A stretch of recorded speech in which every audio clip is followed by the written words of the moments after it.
श्रील प्रभुपाद विश्वनाथ चक्रवर्ती ठाकुर को श्रीमद् भागवतम के एक तात्पर्य में उद्धृत करते हैं और वो कहते हैं कि ये जो दो महान आचार्य हैं, श्रील नरोत्तम दास ठाकुर, श्रील भक्ति विनोद ठाकुर, इनकी जो रचनाएं हैं वो वेदों से और शास्त्रों से कम नहीं है, उन्हीं के समान है। तो इन दो आचार्यों का विशेष देन क्या है, उन्होंने सभी जीवों के लिए ये वैष्णव गीत प्रदान किया है, जिन गीतों के माध्यम से अनपढ़ गवार व्यक्ति भी सरलता से भगवत तत्व को समझ सकता है। कभी कभी हमें लगता है कि इन शास्त्रों को समझना बहुत कठिन है, उसमें जो विभिन्न तत्वों की व्याख्या की है उसको जानना अति दुर्लभ है। तो उस व्यक्ति को बहुत सरल हृदय के साथ केवल इन वैष्णव गीतों का सहारा लेना चाहिए। इन वैष्णव गीतों में दोनों चीज़ें हैं। उन आचार्यों का भगवान के प्रति जो प्रेम की भावना है और दूसरा सारे शास्त्रों का सिद्धांत उसमें रखा है। जैसे हमारे संप्रदाय के आचार्यगण कहते हैं कि निगम कल्पतरोर गलितम फलम शुक मुखाद अमृत द्रव्य समितम पिबत भागवतम रसमालयम मुहुरहो रसिका भुवि भावुका, कि जितने भी वेद उपनिषद आदि शास्त्र है उनको यदि कोई निचोड़ता है तो वो क्या है? श्रीमद् भागवतम है। तो इन आचार्यों ने क्या किया है, भागवतम को आधार बनाकर गोस्वामियों ने कई ग्रंथों की रचना की। इतनी सारी रचनाएं कर दी कि जिनको पढ़ना हमारे लिए अभी असंभव सा है। संस्कृत में वो सारी रचनाएं की, क्योंकि चैतन्य महाप्रभु ने गोस्वामियों को कहा था कि आप वृंदावन जाओ और जितने भी पुराण हैं, वेद है, उपनिषद है, संहिताएं हैं, उनमें से सार को ग्रहण करो। सार को ग्रहण करके ग्रंथों को कंपाइल करो। तो ये गोस्वामियों की देन क्या है, हमें बाकी पुराण उपनिषद आदि पढ़ने की कोई आवश्यकता नहीं है। इन आचार्यों ने उनमें से सार लिया है और अपने ग्रंथों में डाल दिया है। तो लेकिन फिर भी क्या हो गया, वो ग्रंथ संस्कृत भाषा में है और हमें पढ़ने के लिए, समझने के लिए अति जटिलता महसूस होती है। तो उन्हीं गोस्वामियों के ग्रंथों को बहुत सरल कर दिया इन दो महान आचार्यों ने, श्रील नरोत्तम दास ठाकुर और श्रील भक्ति विनोद ठाकुर। आचार्य कहते हैं कि गोस्वामियों के ग्रंथों को ऐसे निचोड़ोगे और जो पानी निकलेगा वो चैतन्य चरितामृत है। तो मानो प्रभुपाद ने ऐसा महान ग्रंथ हमें दिया है अपने तात्पर्य और अनुवाद के साथ, कि हमें किसी और जगह भ्रमण करने की और नाना प्रकार की जो ग्रंथों की शाखाएं, उपशाखाएं हैं, उनको पढ़ने की कोई आवश्यकता नहीं है। और उन्हीं ग्रंथों को इवन कभी कभी भक्तगण कहते कि ये चैतन्य चरितामृत भी बड़ी जटिल लगता है। हाँ, तो लेकिन उसी ग्रंथों को, चैतन्य चरितामृत को भी निचोड़ा जाए तो कौन सा ग्रंथ उत्पन्न होता है? नरोत्तम दास ठाकुर के गीत। और विशेष रूप से आचार्यगण कहते हैं प्रेम भक्ति चंद्रिका। तो मतलब इतना सरल कर दिया है हमारे लिए, लेकिन हम क्या है, निम्न बुद्धि के हैं, अदम है, पतित है, कि उसके ओर भी हमारा झुकाव नहीं है। तो ऐसी महान देन इन दो आचार्यों की है, भक्ति विनोद ठाकुर और श्रील नरोत्तम दास ठाकुर। वास्तव में भक्तों के जीवन में ये दोनों दिन बहुत महत्वपूर्ण होते हैं। किसी आचार्य का आविर्भाव और किसी आचार्य का तिरोभाव, दोनों ही। ये जगत में कोई शरीर त्यागता है तो लोग रोने लगते हैं, लेकिन कोई वैष्णव इस धराधाम को छोड़कर चला जाता है तो दोनों, एक तो शोक और दूसरा आनंद की अनुभूति हमारे हृदय में होती है। शोक इसलिए व्यक्ति महसूस करता है कि उनका अभी हमें पर्सनल संग नहीं मिलेगा। पाषाणे कुटिबो माथा आनले पशिबो। हाँ, नरोत्तम दास ठाकुर इसी शोक को व्यक्त करते हैं। जब श्रीनिवास आचार्य ने देह त्याग किया, रामचंद्र कविराज भी चले गए, नरोत्तम के सारे नजदीक भक्त चले गए, तो नरोत्तम दास ठाकुर ने ये सॉन्ग उनके मुख से निकला, हाँ, ये जे आने लो प्रेम धन, और रोने लगे, क्रंदन करने लगे। तो कहने का तात्पर्य है कि जब पर्सनल संग नहीं मिलेगा, इसलिए एक भक्त शोकाकुल होता है उस तिरोभाव तिथि के दिन पर। लेकिन दूसरा क्या है, एक अलग आनंद की अनुभूति भी उसके हृदय में होती है, क्योंकि उस महान वैष्णव भगवान के चरण कमलों की उन्होंने प्राप्ति की है और नित्य रूप से वो कृष्ण की सेवा में युक्त हो गया है। इस बात का स्मरण करते हुए जो एक भक्त है वो आनंदित होता है। इसलिए भक्ति विनोद ठाकुर ने हरिदास ठाकुर के लिए एक पोयम लिखी थी, जिन्होंने कहा था कि वैष्णव कभी मरता नहीं है। जो कहते वैष्णव मरता है वो मूढ़ है। वैष्णव मरता नहीं है, वैष्णव अपनी शिक्षा के द्वारा, चरित्र के द्वारा हमेशा हमारे बीच में जीवित रहता है।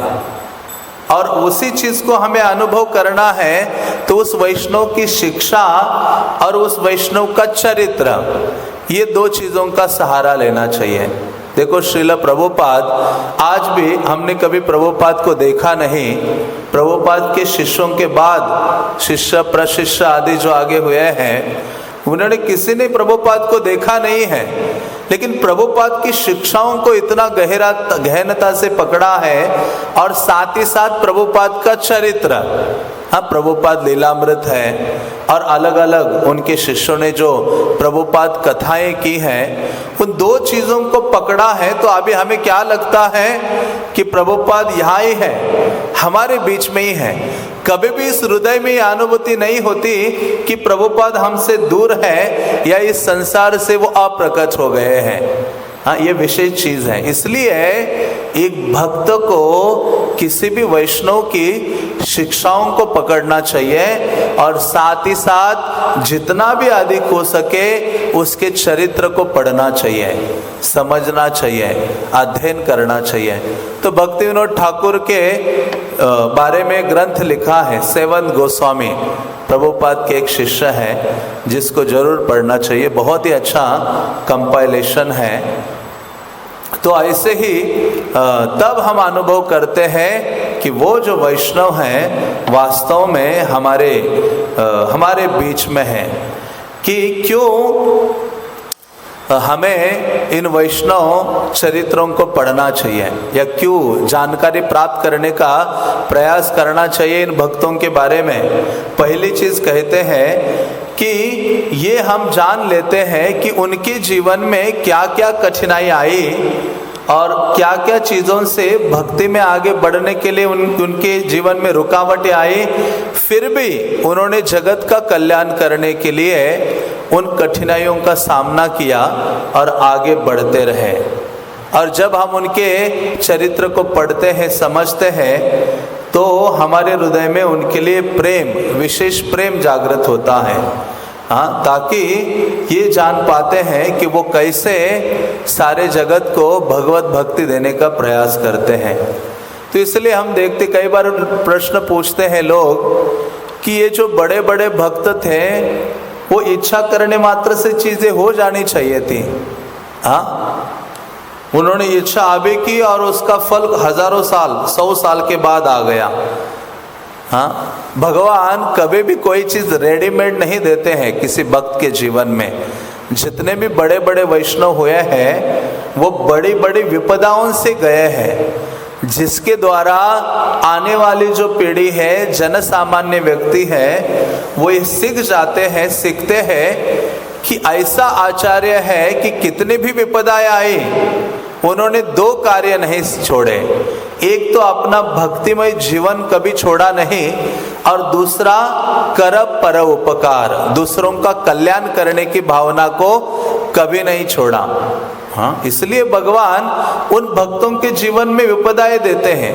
अभी कोई कहे प्रभुपाद तो इतने बड़े आचार्य हैं, ना भूतो ना भविष्यति उन्होंने कार्य किया, तो फिर वहां जाकर रेडीमेड उनके लिए भक्त होने चाहिए थे, मंदिर होने चाहिए थे, इतना कष्ट उनको सहना पड़ा। तो लेकिन कृष्ण वो कष्ट देकर प्रभुपाद की महानता को और अधिक प्रकाशित करते हैं और आने वाले भक्तों को सिखाते हैं कि किस प्रकार से किसी भी स्थिति में एक भक्त को दो कार्य नहीं छोड़ने हैं। अपना जो भक्तिमय जीवन है दृढ़ता के साथ आगे बढ़ाते रहना चाहिए और दूसरा सदैव प्रयास करना चाहिए कुछ ना कुछ कंट्रीब्यूट करें हम कम्युनिटी के लिए, समाज के लिए। हाँ, कृष्ण भावना समाज को प्रदान करें और यही चीज सभी आचार्यों के जीवन में हमें देखने को मिलती है। तो ऐसे ही महान आचार्य हैं श्रील भक्ति विनोद ठाकुर, जिनके बारे में क्या कहा जाए। भक्ति विनोद ठाकुर को समझना बहुत ही कठिन है। बाहरी रूप से कोई भक्ति विनोद ठाकुर को देखे तो कहेगा ये तो लंपट गृहस्थ हैं, 14 बच्चे, इतना बड़ा परिवार, हाँ, और भौतिक रूप से इतना धन और ऐश्वर्यशाली वस्त्र आदि वो धारण करते थे। बड़ी बड़ी उस समय की जो कारें थी उसमें चलते थे। उनके लिए ट्रेन अंग्रेज सरकार ने घर के द्वार पर ला दी थी। तो बाहरी रूप से देखे तो क्या कहेगा व्यक्ति, ये तो विषयी भोगी व्यक्ति हैं। हाँ, लेकिन इसलिए शास्त्र हमें कहते हैं वैष्णवेर क्रिया मुद्रा विज्ञ ना बुझाए। चैतन्य चरितामृत में एक श्लोक आता है जिसमें कहा है जार चित्ते कृष्ण प्रेम करय उदय तार वाक्या क्रिया मुद्रा विज्ञ ना बुझाए। तो एक चीज हमारे लिए बहुत बड़ी बाधा है भक्तिमय जीवन में। शुरुआत के दिनों में हम आते हैं तो हर एक हमारे लिए शुद्ध भक्त होता है। 2-4 किताबें क्या पढ़ते हैं, थोड़ी बहुत हरि नाम क्या लेते हैं, हाँ, कुछ एक्टिविटीज क्या करते हैं और थोड़ी इधर उधर जानकारी हमें क्या प्राप्त हो जाती है, तो हमारे अंदर एक खोट आती है, दोष बुद्धि। क्या आ जाती है? दोष बुद्धि। और उस दोष बुद्धि से हम सदैव दोष कीर्तन करने लगते हैं। तो चैतन्य चरितामृत और चैतन्य भागवत को पढ़ेंगे तो अधिक से अधिक मात्रा में महाप्रभु हमें सावधान करते हैं। कहते हैं कि ये जो दोष बुद्धि है, भेद बुद्धि है, हाँ, उससे व्यक्ति को परे होना चाहिए। क्योंकि बाहरी दृष्टिकोण से किसी भी भक्त को हम कभी भी समझ नहीं सकते। इसलिए कृष्णदास कविराज कहते हैं जार चित्ते कृष्ण प्रेम करय उदय। जिस व्यक्ति के चित्त में कृष्ण प्रेम उदित हो गया है, अभी ये कृष्ण प्रेम बहुत दूर है। हाँ, हम बहुत बड़ा मापदंड देखते हैं किसी भक्त को देखने के लिए, अरे इसको तो कृष्ण प्रेम मिला नहीं है। हाँ, तो अभी इसके बारे में हम बोल सकते हैं, दोष देख सकते हैं, लेकिन नहीं। हाँ, वो कोई ना कोई भक्त किसी न किसी अनुपात में कृष्ण के चरणों के नजदीक पहुंच रहा है। तो हमें हमेशा सावधान होना चाहिए। इसलिए वो कहते हैं तार वाक्य क्रिया मुद्रा विज्ञ ना बुझाए। उसके जो वाक्य है, क्रियाएं हैं, वो विज्ञ मीन्स बुद्धिमान से बुद्धिमान व्यक्ति भी नहीं समझ सकता। अभी देखो गदाधर पंडित, गदाधर पंडित कौन है? साक्षात राधा रानी है। किसके कार्यकलापों को पहचान नहीं पाए गदाधर पंडित? पुंडरीक विद्यानिधि, हाँ, वृषभानु है वो। हाँ, तो सोचो, मतलब महाप्रभु का जो चरित्र है, इसलिए भक्तों को चैतन्य चरितामृत की ये जो लीला कथा है चर्चा करना चाहिए, पढ़ना चाहिए, जानना चाहिए। ऐसे नहीं कि चैतन्य चरितामृत जब मृत्यु आएगी तब पढ़ना शुरू करेंगे, नहीं अभी हम यहाँ ही बने रहे, नहीं, ग्रंथों को पढ़ते रहो। हाँ, जितना अधिक मात्रा में समय मिलता है अपनी सेवाओं के अलावा शास्त्रों का अध्ययन हर एक भक्त के लिए परम आवश्यक है। कोई कहे कि मैं शास्त्रों का अध्ययन नहीं करूँगा, तो आपके लिए आध्यात्मिक जीवन कठिन हो जाएगा। तो वो कहते हैं तार वाक्य क्रिया मुद्रा विज्ञ ना बुझाए, तो वहाँ वो पहचान नहीं पाए गदाधर पंडित। प्रभुपाद को पूछा एक शुद्ध भक्त को कौन पहचान सकता है? प्रभुपाद ने कहा जो दूसरा प्योर डिवोटी है वही क्वालिफाइड है दूसरे शुद्ध भक्तों को पहचानने के लिए।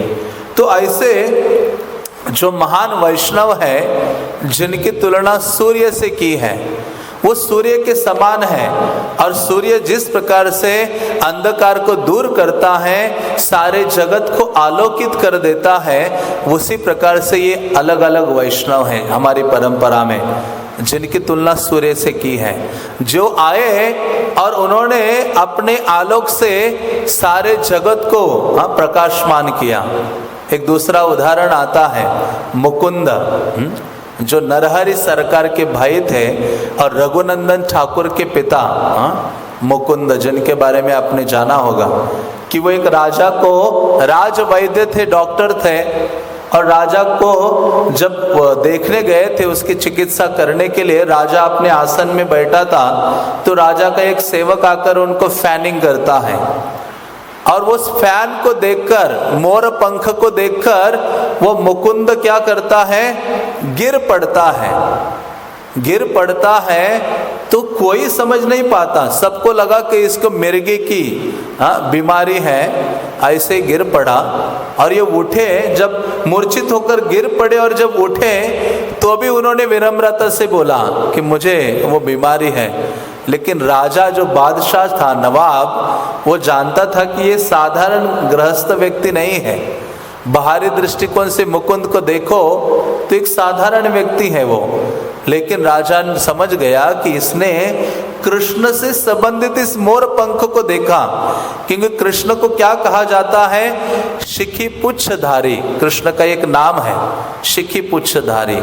पुच्छ मीन्स जो मोर का पूछ है, वो भगवान कहाँ धारण करते हैं, अपने सर के ऊपर धारण करते हैं, जिसको देखने मात्र से वो मूर्छित हो जाते। इसलिए कृष्णदास कविराज कहते हैं, बाह्य राज वैद्य तेहो करे राज सेवा, अंतरे कृष्ण प्रेम जहार जानी बेक केबा। बाहरी रूप से वो राज वैद्य है, लेकिन आंतरिक रूप से उसका हृदय उनका कृष्ण प्रेम से पूरित है, कौन जान सकता है। इसलिए कहने का तात्पर्य है, गदाधर पंडित पुंडरीक विद्यानिधि को जाने, किसके माध्यम से जाने, मुकुंद के माध्यम से। तो उसी प्रकार से हमें पूर्ववर्ती आचार्यों को या किसी भी चीज को जानना है, समझना है, तो प्रभुपाद के दृष्टिकोण से देखना है। चाहे वो कोई धाम हो, चाहे कोई दूसरा ग्रंथ हो, कोई भी चीज हो, हमें किसके दृष्टिकोण से देखना है, सदैव श्रील प्रभुपाद के दृष्टिकोण से। इसलिए प्रभुपाद के ग्रंथों का अध्ययन करना चाहिए। तो ऐसे कभी कभी व्यक्ति सोचता है कि मैं डायरेक्टली उस आचार्य को समझूंगा। प्रभुपाद भक्त लोग कहते हैं कि भक्ति सिद्धांत को समझने के लिए आपको क्या करना होगा, भक्ति वेदांत को समझना पड़ेगा। तो उसी प्रकार से भक्ति विनोद ठाकुर तक हमें जाना है, तो भक्ति वेदांत, भक्ति सिद्धांत और भक्ति विनोद को हम समझ सकते हैं। तो इन आचार्यों के माध्यम से ये जो पूर्ववर्ती आचार्य हैं हमारे लिए बहुत सरल हो जाते हैं। तो आज श्रील भक्ति विनोद ठाकुर का आविर्भाव है, जिनके बारे में हम सब ने कई बार सुना होगा, पढ़ा होगा, लेकिन फिर भी कुछ मिनटों के लिए उनका इंट्रोडक्शन देने का प्रयास करते हैं। तो क्यों भक्ति विनोद ठाकुर का आविर्भाव हुआ है, क्या कारण था भक्ति विनोद ठाकुर का अवतरण इस जगत में हुआ है। तो सर्वप्रथम किसी भी आचार्य के बारे में समझना है तो हमेशा ये चीज ध्यान में रखनी चाहिए कि ये बद्ध जीव नहीं है, ये नित्य मुक्त है। ये सारे क्या है, केवल मुक्त जीव नहीं है, शुरुआत से ही नित्य मुक्त है।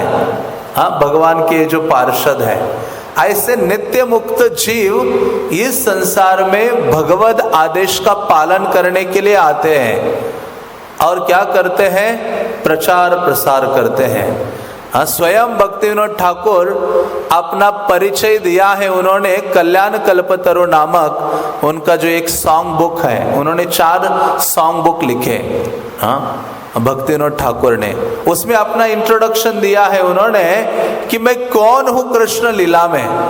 आज तक किसी आचार्य ने अपने बारे में ऐसे नहीं लिखा, लेकिन भक्तिविनोद ठाकुर ऐसे हैं कि जिन्होंने अपने बारे में लिख दिया एक गीत में कि मैं हो कौन कृष्ण लीला में। वो कहते हैं, युगल सेवाय श्रीरास मंडले नियुक्त कर आमाय, ललिता सखीर अयोग्य किंकरी विनोद धरी छिपाए। तो कहते पूर्व लीला में मैं ललिता सखी की एक किंकरी छोटी सेविका हूँ, वरने तड़ित वास तारावली कमल मंजरी नाम, 12.5 वर्ष वयस सतत स्वानंद सुखद धाम। तो भक्तिविनोद ठाकुर कहते हैं एक कुंज है जो राधा कुंड के तट पर है। राधा कुंड अष्ट सखियों के 8 कुंजों से घिरा हुआ स्थान है। उसके बाद सारे गोपों का घिरा हुआ, अलग अलग गोपों का भी अपना अपना कुंज है। तो भक्तिविनोद ठाकुर कहते हैं कि मेरा जो कुंज है, स्थान है राधा कृष्ण की सेवा का, वो राधा कुंड के तट पर स्वानंद सुखद कुंज है। इसलिए जब भक्तिविनोद ठाकुर रिटायर हो गए तो उन्होंने गोद्रुम द्वीप मायापुर, नवद्वीप में जो गोद्रुम द्वीप है जिसमें कीर्तन की प्राधान्यता है, उस गोद्रुम द्वीप में जानवी या जालंगी के तट पर अपना एक कुटीर बनाया, घर बनाया, और उस घर का नाम भी क्या रखा उन्होंने, स्वानंद सुखद धाम, स्वानंद सुखद कुटीर। तो इस प्रकार से भक्तिविनोद ठाकुर कहते हैं, मैं तो ललिता सखी की सेवा करने वाली 12.5 साल की एक क्या हो, मंजरी हो, और मेरा नाम क्या है, कमल मंजरी है। तो ये जितने भी गौड़िया वैष्णव, जितने भी महान महान पार्षद गण हैं, ये भगवान के नित्य मुक्त सेवक हैं। इस भावना से ही हमें उनके कार्यकलापों को देखना चाहिए। चैतन्य महाप्रभु अवतरित हुए और चैतन्य महाप्रभु जब सन्यास लेकर जगन्नाथपुरी चले गए तो जगन्नाथपुरी में उन्होंने कई साल बिताए, दक्षिण भारत की यात्रा की, वृंदावन जाकर वापस आए चैतन्य महाप्रभु। तब उनको लगा कि अभी मुझे अपनी जो लीलाएं हैं उनको अप्रकट करना चाहिए। तब चैतन्य महाप्रभु को एक बहुत बड़ी चिंता जगन्नाथपुरी में सता रही थी, क्योंकि अद्वैत आचार्य ने एक लेटर भेजा कि अभी आपका काम हो गया है, आप जल्दी चले जाओ, अभी आपको यहाँ नहीं रहना चाहिए। तो क्योंकि अद्वैत आचार्य ने चैतन्य महाप्रभु को इस जगत में बुलाया था, इसलिए अद्वैत आचार्य ही योग्य थे उनको वापस भेजने के लिए। तो उन्होंने कहा मैं अभी अप्रकट हो जाऊंगा। तो महाप्रभु ने सोचा फिर प्रचार कौन करेगा। देखो चैतन्य महाप्रभु ने कितना महत्वपूर्ण कार्य किया है। उन्होंने वृंदावन की ग्लोरीज को फैलाने के लिए एक एक भक्त को चुन के लाया और चुनकर उन भक्त को कहाँ रख दिया उन्होंने, ब्रज में जाकर रखा। दक्षिण भारत गए, गोपाल भट्ट गोस्वामी को वहां से उठाया, कहा शादी नहीं करना, वृंदावन आ जाना, मुझे तुम्हारी आवश्यकता है। ये गोपाल भट्ट गोस्वामी यहाँ उनको मिले तपन मिश्र के पुत्र वाराणसी में। उनको कहा गोपाल भट्ट, ये रघुनाथ भट्ट, उनको कहा तुम भी जब तक माता पिता है उनकी सेवा करो, विवाह आदि नहीं करो और मेरे पास आकर वृंदावन चले जाना। फिर जब वृंदावन जा रहे थे तब वो राम केली गए। राम केली जाकर 2 भक्तों को उठाया। कहाँ से पकड़ा, राम केली से, हाँ, जो बांग्लादेश के नजदीक है अभी, मालदा डिस्ट्रिक्ट में। तो वहां से रूप सनातन को दीक्षा दिया और उनको भी भेज दिया वृंदावन। तो इस प्रकार से चैतन्य महाप्रभु ने, रघुनाथ दास गोस्वामी भी बाद में वो वृंदावन चले गए, तो अधिकतर जो प्रमुख प्रमुख भक्तों को स्वयं महाप्रभु ने चुना, सबको वृंदावन भेजा और एक प्रमुख सेवा प्रदान की, वृंदावन की महिमा का क्या करो, प्रचार प्रसार करो। 4 प्रमुख आदेश थे, लेकिन चारों को एक में कहा जाए कि वृंदावन की ग्लोरीज को प्रकाशित करो। तो इस प्रकार से महाप्रभु ने ये कार्य किया। और फिर ये जब हो रहा था तो महाप्रभु ने सोचा नेक्स्ट जनरेशन की भी आवश्यकता चाहिए मुझे प्रचार करने के लिए। फिर महाप्रभु ने 2 भक्तों को चूज किया, एक थे श्रीनिवास आचार्य, दूसरे थे नरोत्तम दास ठाकुर। तो ऐसे जब हो रहा था, महाप्रभु अप्रकट हो गए, 6 गोस्वामी चले गए, रामानंद राय, श्रीनिवास आचार्य, नरोत्तम दास ठाकुर और श्यामानंद प्रभु। यहाँ तक हमारे संप्रदाय बहुत पावरफुल प्रीचर थे। उसके बाद सब कुछ खत्म हो गया। वो कहते हैं कि उसके बाद भक्ति विनोद ठाकुर तक जो समय था वो गौड़िया वैष्णवों के लिए मानो राहु ने ग्रासित कर दिया हो, डार्क एज, जिसको गौड़िया हिस्ट्री में क्या लिखा है, डार्क एज, श्यामानंद पंडित के बाद। उसके बाद सारा जो महाप्रभु का सिद्धांत है, महाप्रभु की शिक्षाएं हैं, वो मानो अप्रकट हो गई थी और मलिन हो गई थी। कोई भी बुद्धिमान व्यक्ति महाप्रभु के आंदोलन को समझना नहीं चाह रहा था और महाप्रभु के आंदोलन, महाप्रभु से संबंधित किसी भी चीज को पढ़ने के लिए तैयार नहीं था। क्योंकि उन श्यामानंद पंडित के बाद सारे जितने भी लोग आए, उन सब ने अपने मनगढ़ंत विचारों के अनुसार चैतन्य महाप्रभु की शिक्षाओं को सोचा और उसका पालन करने लगे। तब 13 अपसंप्रदायों का जन्म हुआ। कितने अपसंप्रदाय? 13। मोहन रूपा प्रभु आते तो हमेशा उन 13 अपसंप्रदायों का नाम लेते हैं। तो वो 13 अपसंप्रदायों का जन्म हुआ जो अनेक मत प्रस्तुत करते थे।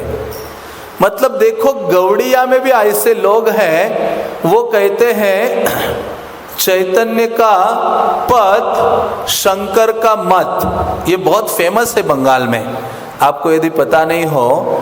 ऐसे हमारे इसमें भी ऐसे लोग हैं, कहते कि चैतन्य का पथ बड़ा अच्छा है। पथ में जो महाप्रभु का वे है, क्या वे है? Chanting, dancing, fasting, feasting.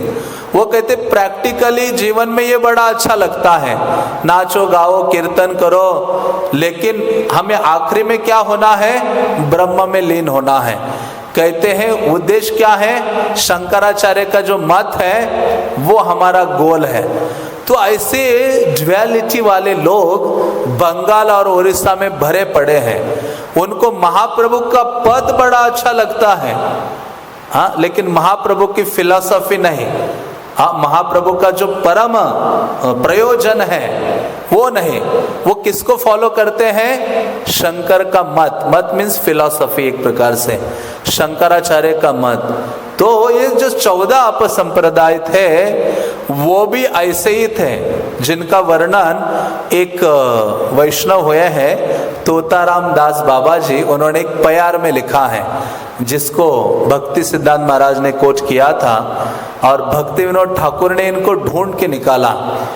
वो कहते हैं आउल बाउल करता भाजा नेड़ा दरवेश सैन, सहजिया सखी बेकी स्मार्त जात गोसाई, आती बाड़ी चूड़ाधारी गौरांग नागरी, तोता कहे ये तेरा रस संग नाही करी। वो कहते हैं बाबा जी, कहते ये 13 अपसंप्रदायी लोगों का मैं क्या नहीं करूंगा? संग नहीं करूंगा। सहजिया मतलब सहज लेना। आजकल एक आया है ना, बाबा जी कोई है सहज योग, वो पद्धति से आर्ट ऑफ लिविंग है, वैसे एक फेमस वो आया है, वो कहते हैं सहज योग। ये सारे सहजिया ही है।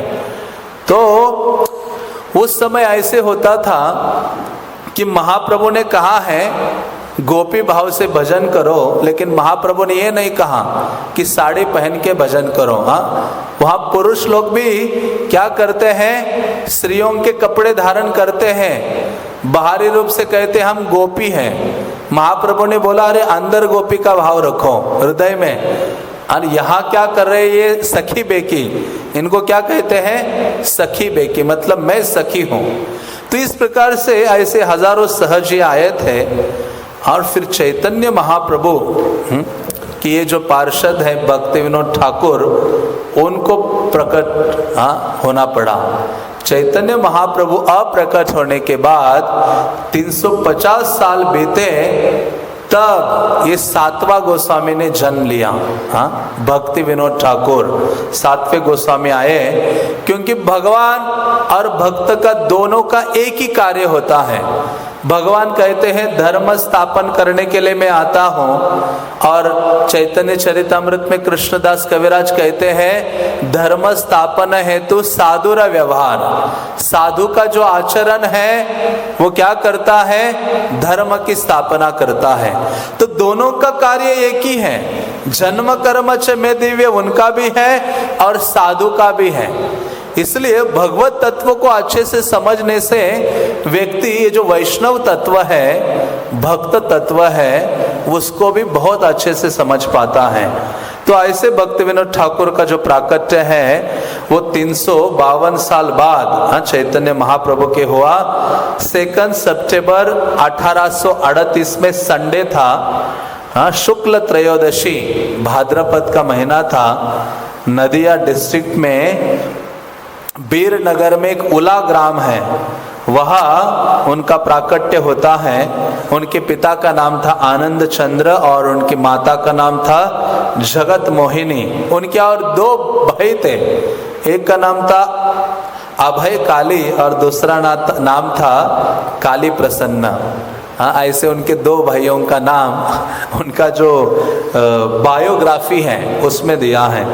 बल्कि भक्ति विनोद ठाकुर ही एक ऐसे आचार्य है जिन्होंने अपना ऑटोबायोग्राफी लिखा है, किसी और आचार्यों ने नहीं लिखा।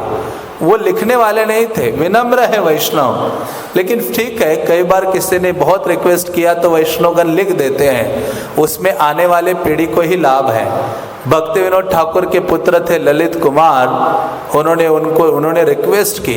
भक्ति विनोद ठाकुर बहुत वृद्ध हो चुके थे। उन्होंने कहा कि आप एक अपना ऑटोबायोग्राफी लिखिए।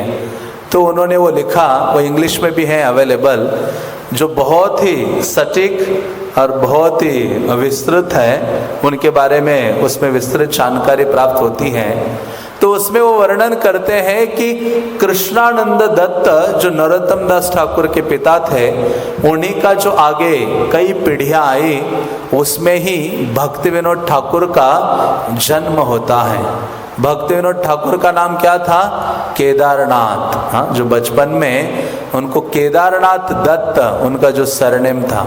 तो ऐसे भक्ति विनोद ठाकुर जिनका वर्णन 1-2 ग्रंथों में प्राप्त होता है।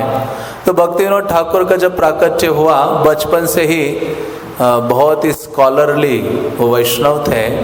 मानो उन्होंने अपने बहुत कम आयु में ही कई ग्रंथों की रचना कर दी थी। उनका विवाह जब वो 6 या 11 साल के थे तभी हुआ था भक्ति विनोद ठाकुर का, और मायापुर नवद्वीप के पास ही उनकी जो पत्नी का वो विलेज था।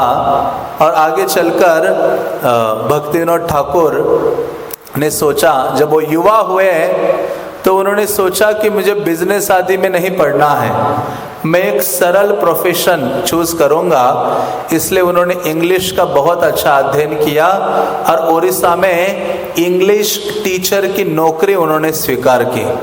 और जब वो टीचर की नौकरी कर रहे थे उड़ीसा में, भगवान के लीला स्थलियों का भ्रमण करते रहते थे, तो उन्होंने उसी समय अपना पहला बुक उन्होंने लिखा, मठ एंड टेम्पल्स ऑफ ओडिशा। उन्होंने उसका लिखा और उसको प्रिंट करके उड़ीसा में उसका वितरण किया था। तो ऐसे जो भक्ति विनोद ठाकुर हैं, उनके जो दादाजी थे वो बहुत बड़े भक्त थे। जब वो शरीर छोड़ने लगे तो ये भक्ति विनोद ठाकुर उनके पास गए और शरीर छोड़ने से पहले उन्होंने भक्ति विनोद का हाथ पकड़ा। और कहा कि तुम आगे चलकर महान वैष्णव बनने वाले हो। और ऐसा बोल के उनके सामने ही दादाजी ने क्या किया, ऐसे योग मुद्रा में बैठे और उनके माथे से ही ब्रह्मरंध्र जिसे कहते हैं वहां से ही अपने प्राण निकाल दिए। तो भक्तिविनोद ठाकुर वो लिखते कि मैं ऐसे देखते रह गया कि मेरे दादाजी इतने महान योगी, ये घर में रहकर एक गृहस्थ जीवन में इतने महान भक्त बने।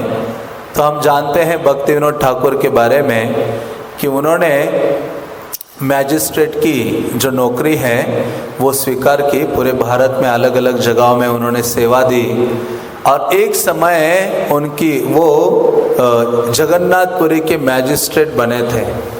वहाँ रहकर उन्होंने देखा कि जगन्नाथ की आराधना ठीक से नहीं हो रही है।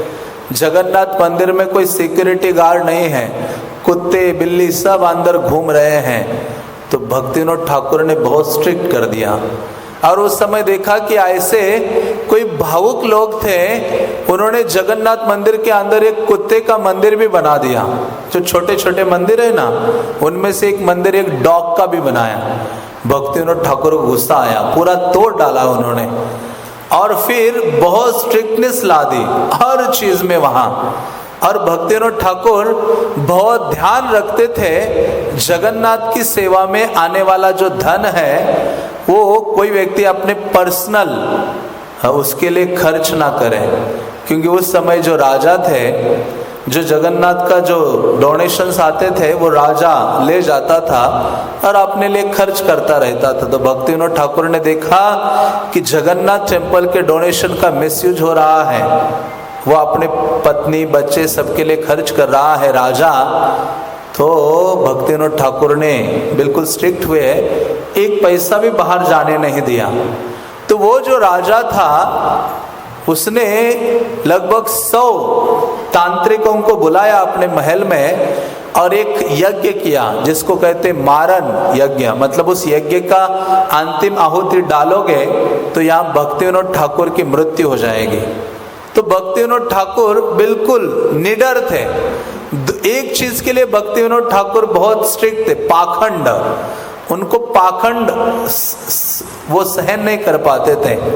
तो जब इस राजा ने वो यज्ञ किया और अंतिम आहुति जब डाली तो उस समय भक्तिविनोद ठाकुर जगन्नाथ मंदिर में थे। और जगन्नाथ मंदिर में भक्तिविनोद ठाकुर प्रतिदिन जाकर 2 से 3 घंटे बैठते थे। जो लक्ष्मी देवी का मंदिर है उसके सामने बैठ जाते थे और रोज भागवतम से चर्चा करते थे।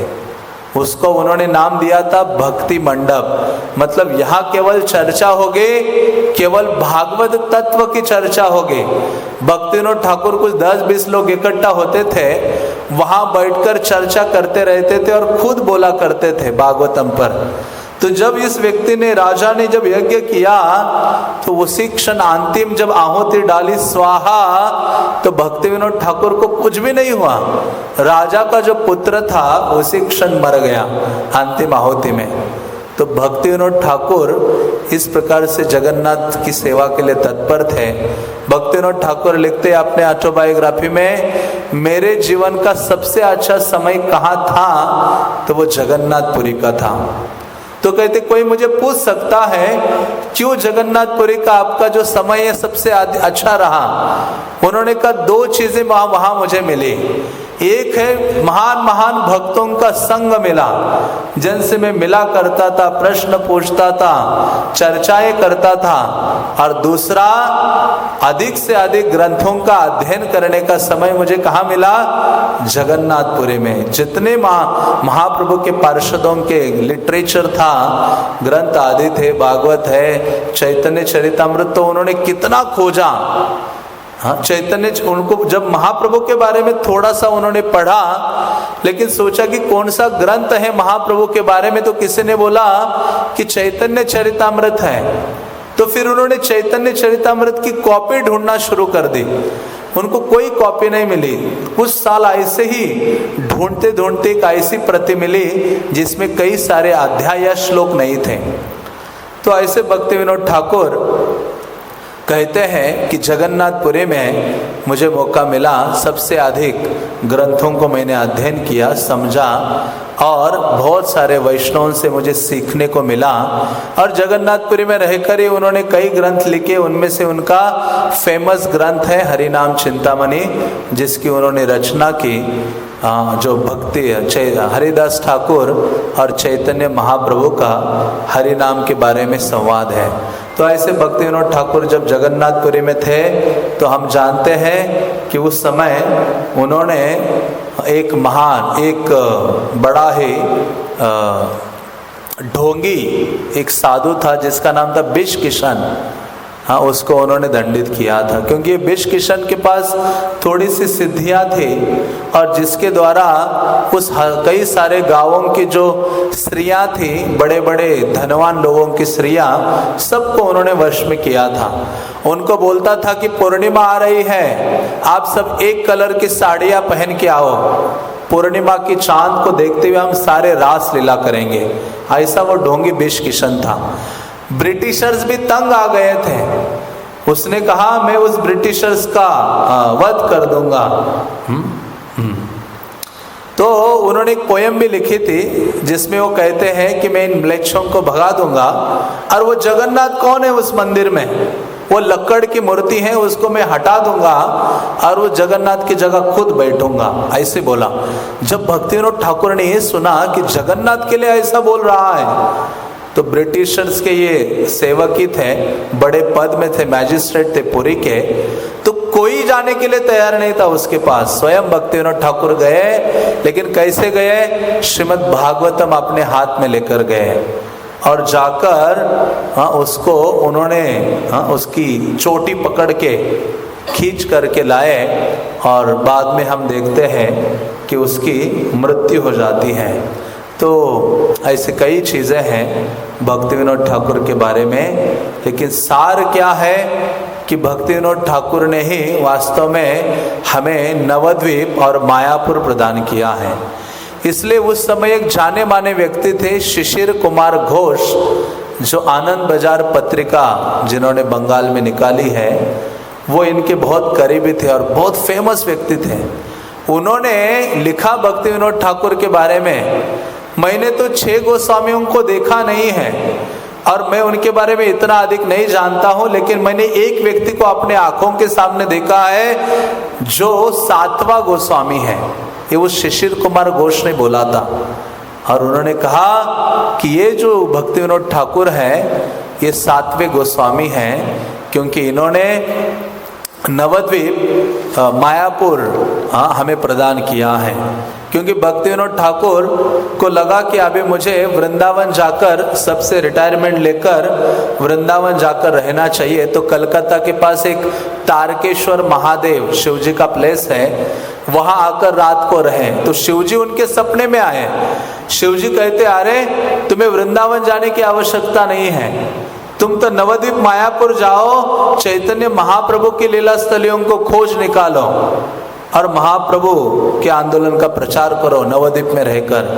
तो शिवजी की आज्ञा मिली भक्ति विनोद ठाकुर को, जिसके कारण वे नवद्वीप गए अपने पुत्र को लेकर। भक्ति सिद्धांत छोटे थे, उनको लेके गए। नवद्वीप में एक रानी धर्मशाला है आज भी, उसके छत के ऊपर खड़े हो गए रात को जाकर 10, 11, 12 बजे भक्ति सिद्धांत का हाथ पकड़ के। और जब नदी के उस तरफ देखा तो जहां महाप्रभु चैतन्य का जन्म स्थान था, वहां से उनको एक आलोक, बहुत ऐसे प्रकाश ऊपर उठ रहा है, ऐसे दिख रहा था। तो फिर उन्होंने सारे चैतन्य भागवत, भक्ति रत्नाकर, चैतन्य कई ग्रंथों को देखा, उसमें जो वर्णन आ रहा था मायापुर नवद्वीप आदि का, उसको पढ़ा। गवर्नमेंट मैप्स को उन्होंने सर्च किया, तब जाकर उन्होंने समझ लिया कि मायापुर तो नदी के उस पार है, चैतन्य महाप्रभु का जन्म स्थल। और वहां जाकर गए वो उस स्थान में। तो जब गए दूसरे दिन, तो उस स्थान के लोगों को पूछा इस स्थान का नाम क्या है। वो सारे मुस्लिम लोग रहा करते थे, उन्होंने कहा इसका नाम मियापुर है। क्या है? मियापुर। मायापुर का उन्होंने मियापुर कर दिया था। तो जब उन्होंने कहा ये मियापुर नहीं हो सकता, ये तो क्या है? मायापुर है। और उन्होंने कहा एक ऐसा स्थान है जहां कोई हम जाते नहीं हैं, वहां तुलसी ही तुलसी उगी हुई है। तो भक्ति विनोद ठाकुर वहां गए, देखा तुलसी इतनी अधिक मात्रा में वहां उगी है, तो उन्होंने जाना कि यही स्थान चैतन्य महाप्रभु का जन्म स्थान है। फिर उस समय महान आचार्य जगन्नाथ दास बाबा जी थे, उनको भक्ति विनोद ठाकुर लेके आए और उनकी 125 साल आयु थी। वो टोकरे में उनको लेके उठा के लाए थे। जैसे टोकरी नीचे रखी, जगन्नाथ दास बाबा जी को अपनी पलके ऐसे वो देख नहीं सकते थे, वो उठा नहीं सकते थे। उनका सेवक आके पलके ऐसे पकड़ लेता था, तब वो सामने देखते थे। इतनी आयु हो गई थी। तब उन्होंने देखा वो स्थान, उन्होंने इतनी ऐसी ऊपर जंप लगाए और वो कहते यही तो है महाप्रभु जन्म स्थान। फिर भक्ति विनोद ठाकुर ने वहाँ गौरांग महाप्रभु के विग्रह स्थापन किए और उन्होंने कहा एक मंदिर बनना चाहिए यहाँ। तो भक्ति विनोद ठाकुर कलकत्ता गए, उन्होंने कहा मैं एक मंदिर बनाने जा रहा हूँ जगह चैतन्य महाप्रभु का, आप सबको डोनेशन देना है, लेकिन 1 रुपया से ज़्यादा डोनेशन नहीं देना है। हाँ, हम तो जितना आ जाए जिससे पूरा प्रयास करते हैं उसको कुरेदने के लिए। हाँ, लेकिन भक्ति विनोद ठाकुर ने कहा महाप्रभु की सेवा सबको मिलनी चाहिए। हाँ, तो 1 रुपया दान चाहिए मुझे सब। और पर्सनली घर घर में गए, पूरा कंट्रीब्यूशन उस मंदिर के लिए भक्ति विनोद ठाकुर का है। वो खुद ही इतने रिच थे, मैजिस्ट्रेट थे, उनके पास खुद धन था, अकेला बना सकते थे। उन्होंने कहा नहीं, सबको लाभ मिलना चाहिए। हाँ, तो फिर वो गए ऐसे हाथ फैलाकर कोलकाता में नवद्वीप के आसपास के गांवों में 1-1 रुपया उन्होंने इकट्ठा किया और चैतन्य महाप्रभु के जन्म स्थान पर उन्होंने वो जो मंदिर है, अद्भुत जो स्थान है, हाँ, उसका निर्माण भक्ति विनोद ठाकुर ने किया।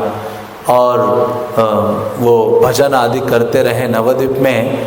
और फिर बाद में उन्होंने बाबा जी दीक्षा ग्रहण की और उन्होंने बचे हुए जो दिन थे उन्होंने कहा कि मैं रघुनाथ हरिदास ठाकुर के समाधि के सामने बैठकर भजन करूँगा। तो उन्होंने अपना एक छोटा सा घर बनाया जगन्नाथपुरी में, सब कुछ छोड़कर बाबा जी वेश धारण करके दीक्षा लेकर, और वहाँ एक स्थान में बैठकर हरिनाम लिया करते थे जगन्नाथपुरी में हरिदास ठाकुर के समाधि के सामने। और जिसको भक्ति कुटी नाम दिया उन्होंने अपने उस भजन कुटीर का। फिर उन्होंने विल लिखा कि जगन्नाथपुरी में जहाँ मैंने भजन किया है, ये जो स्थान है, मेरे मृत्यु के बाद ये बंगाल गवर्नमेंट को जाना चाहिए। और वो उनका जो प्रॉपर्टी था वो बंगाल गवर्नमेंट को चला गया। फिर बंगाल गवर्नमेंट किसी को देना चाह रही थी, तो फिर इस्कॉन ने अप्रोच किया कि वो स्थान हमें मिलना चाहिए। तो आज जहाँ इस्कॉन जगन्नाथपुरी में जाते, इस्कॉन पुरी है, वो घर भक्ति विनोद ठाकुर का है, वो मिला फिर इस्कॉन को। और वहाँ हम जाते हैं तो प्रभुपाद के साथ कौन बैठे वहाँ? भक्ति विनोद ठाकुर। 2 आचार्य साथ साथ हैं। तो बहुत सारी चीज़ें हैं उनके बारे में कहने के लिए, सोच समझने के लिए, पढ़ने के लिए, लेकिन प्रयास होना चाहिए हर भक्त का कि इन आचार्यों के जो चरित्र है उसको पढ़े, समझे और उनसे शिक्षा लेने का प्रयास करें। जैसे मैंने कहा वो बुक है सेवंत गोस्वामी, वेदावेस में भी है, जो भक्ति विनोद ठाकुर के ऊपर बहुत ही सर्च करके लिखी गई है। और दूसरा उनका अपना खुद से लिखा हुआ ऑटोबायोग्राफी है जो स्वयं भक्ति विनोद ठाकुर ने अपने बारे में प्रदान किया है। यही वो आचार्य है जिन्होंने कहा 3 भविष्यवाणी की थी कि एक व्यक्ति आएगा। महाप्रभु ने तो बोला था मोर सेनापति, लेकिन भक्ति विनोद ठाकुर ने कहा एक व्यक्ति आने वाला है, शीघ्र आने वाला है। हाँ, जिस साल भक्ति विनोद ठाकुर ने अपनी पहली किताब महाप्रभु का विचार और दर्शन जो भेजा था विदेश में 1896 में, उसी साल प्रभुपाद का जन्म होता है। तो उन्होंने ये बोला था कि एक व्यक्ति आएगा शीघ्र ही और वो महाप्रभु के संदेश को ले जाएगा। दूसरी चीज़ उन्होंने बोले थे कि महाप्रभु का ये जो मायापुर आदि है विश्व के, उन्होंने 6 देशों का नाम लिखा था। फ्रांस, रशिया, जर्मनी, अमेरिका, ऐसे कई कि वहाँ के लोग आएंगे यहाँ मायापुर में, और यहाँ बंगाली वैष्णव के गले में गला डाल के, मतलब आलिंगन करके क्या बोलेंगे, जय सच्चिनंदन गौर हरि। तो उन्होंने बोला ये बोलेंगे जय सच्चिनंदन गौर हरि, और हरि नाम का उच्चारण करेंगे। तो ऐसे भक्तिविनोद ठाकुर हैं। हाँ, उनकी विशेषता के बारे में कहा गया है, उनके चरित्र की विशेषता एक चीज कही है केवल आचार्यों ने। वो कहते हैं कि भक्तिविनोद ठाकुर के चरित्र की विशेषता क्या है कि उन्होंने एकांत में क्या किया है, एक मतलब कि सिंगल माइंडेडली उन्होंने हरि नाम का आश्रय लिया था। ये उनके जीवन की विशेषता है। उन्होंने इतना प्रचार कर दिया, ये जो नाम हाट है, भक्ति वृक्षा है, इनका ही क्रिएशन है। हाँ, उन्होंने कई सारे आश्रम बनाए थे पूरे उड़ीसा, बंगाल में, और लेकिन फिर भी खुद का भजन बहुत स्ट्रांग था। रोज बहुत गहराई से हरि नाम लेते थे। आप मायापुर जाते हो तो उनका जो घर उन्होंने बनाया है उसके अंदर इतना छोटा सा रूम बनाया है, वो जपा रूम है उनका, मतलब उसमें केवल एक ही व्यक्ति बैठ सकता है।